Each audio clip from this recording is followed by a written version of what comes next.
Rekonstruksi pesta seks komunitas sesama jenis digelar di Gedung Direktorat Reskrimum Polda Metro Jaya.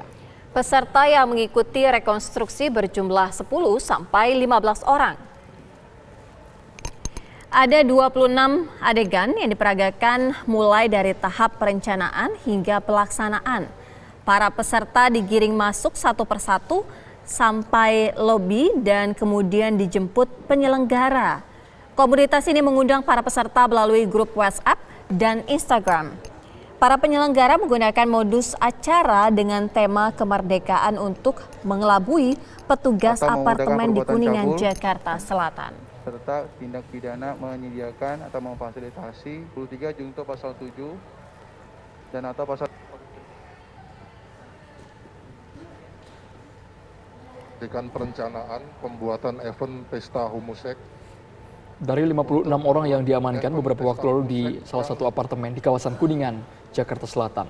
Ini sekitar 10-15 orang yang statusnya tersangka memperagakan 26 adegan. Anda lihat mereka posisi tangan terikat kemudian mengenakan masker. Tadi sebagiannya yang lainnya juga wajah ditutup sih Raya. Iya.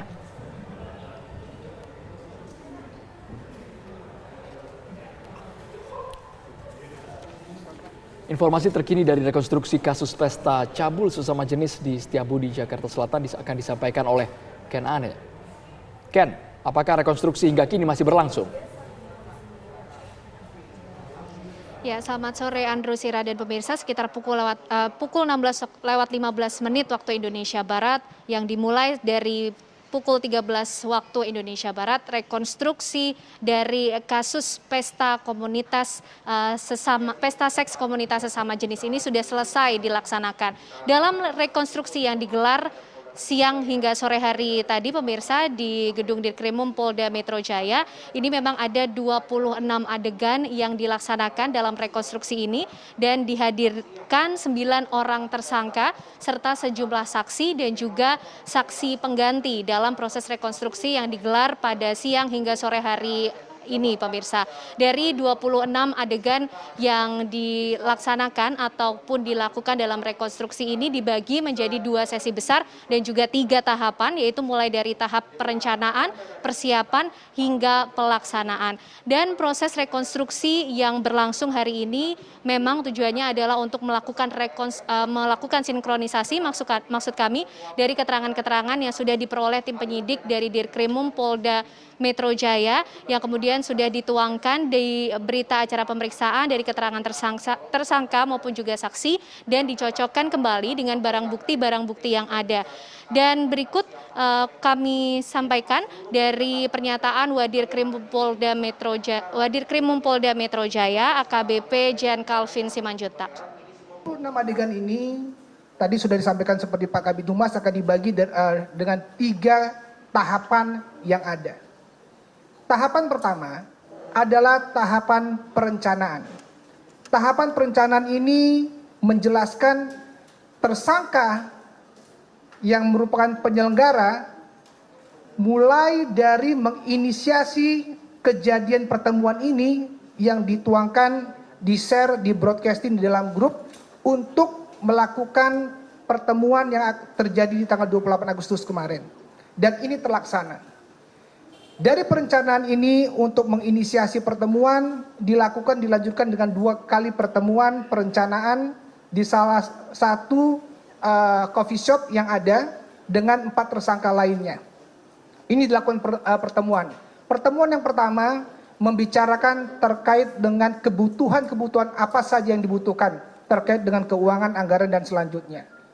Pertemuan yang kedua ini membahas struktur kepanitiaan yang ada, sekaligus menghitung berapa jumlah peserta yang ada.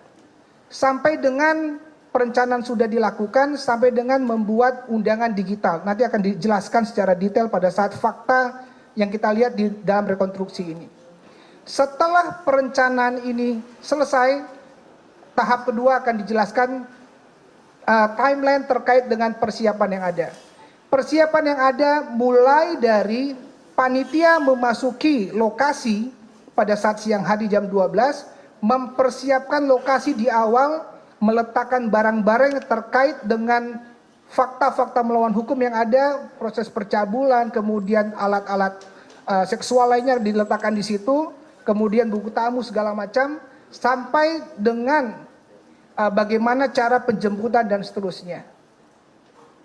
Semua tamu yang datang itu dibagi menjadi dari seksi penjemputan, kemudian naik ke lantai 6 registrasi ulang, mencocokkan apa undangan dengan sudah ditransfer atau belum, kemudian dikaitkan dengan siapa yang bertanggung jawab menyimpan barang-barang peserta, kemudian yang bertanggung jawab terhadap konsumsi dan segala macam. Terakhir adalah terkait dengan fakta pelaksanaannya. Pelaksanaannya adalah mulai, ini yang krusialnya, disinilah fakta-fakta melawan hukumnya, mulai dari jam 21.00 sampai dengan 03.00 sesuai dengan undangan yang sudah diedarkan. Tidak ada satu peserta pun yang boleh kembali sebelum pukul 3 pagi di tanggal 29 keesokan harinya.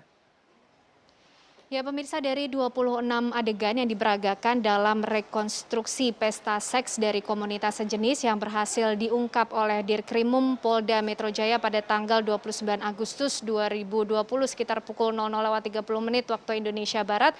Tadi juga ada 15 poin adegan tambahan yang masuk ke dalam sub-sub adegan yang sudah tertuang dari berita acara pemeriksaan dari 26 adegan yang sudah tercatat dalam berita acara pemeriksaan. Tadi dalam rekonstruksi juga diungkap ada 3 tahapan yang menjadi garis besar. Tahapan perencanaan di mana diungkap tersangka TRF ini yang berperan menginisiasi dari awal acara pesta seks komunitas sejenis ini kemudian bisa berlangsung, menyusun undangan digital, kemudian dilanjutkan ke proses pertemuan dengan sejumlah orang untuk mempersiapkan acara tersebut, seperti juga mempersiapkan kebutuhan-kebutuhan anggaran yang dibutuhkan untuk melaksanakan acara, kemudian disebar undangan digital melalui grup WhatsApp maupun juga Instagram, dan juga berlanjut ke peran tersangka lainnya yang pada saat pelaksanaan pada tanggal 28 Agustus 2020 ini berperan menjemput para peserta yang datang ke lokasi yaitu di kawasan Setiabudi,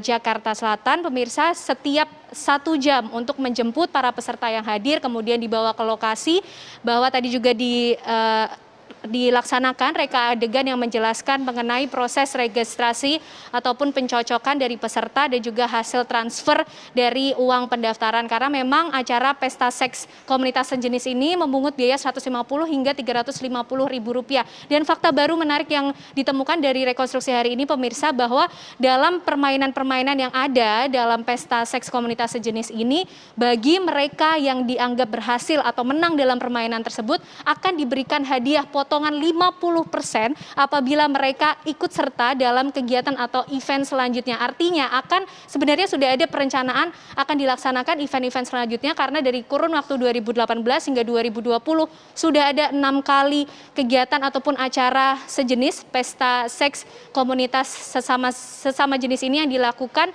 4 pertemuan awal ini di lokasi yang berbeda, dan 2 pertemuan terakhir ini di lokasi yang sama di Setiabudi, Jakarta Selatan. Dan pihak Dirkrimum Polda Metro Jaya hingga saat ini masih terus melakukan pengembangan dari grup WhatsApp, Instagram maupun juga 2 aplikasi yang digunakan oleh komunitas untuk mengungkap apakah kemudian ada komunitas lain sejenis yang kemudian memiliki korelasi atau hubungan yang sama. Kembali ke studio. Ya, Ken Ana, tadi Anda katakan bahwa akan ada mendapatkan potongan harga. Ini sudah berlangsung 6 kali, artinya tahun-tahun sebelumnya juga diberlakukan hal-hal seperti itu, motif-motif tertentu atau seperti apa? Ya, tadi dari keterangan yang disampaikan oleh Kabid Humas Polda Metro Jaya, Kombes Pol Yusri Yunus, dan juga ditambahkan penjelasannya oleh Wadirkrimum Polda Metro Jaya, KBP Jan Calvin Simanjutak, ini memang mengungkapkan bahwa komunitas ini sudah melaksanakan kegiatan serupa, yaitu pesta seks komunitas sejenis ini sejak tahun 2018 hingga tahun 2020. Di setiap tahunnya di 2018 ada 2 kali pertemuan, di 2019 ada 2 kali pertemuan yang dilakukan di tempat berbeda, dan di tahun 2020 sudah ada 2 pertemuan. Dan artinya masih ada perencanaan akan dilaksanakan acara selanjutnya. Sirah. Baik, Ken Ana, informasi langsung dari lokasi di mana tadi diperagakan 26 adegan.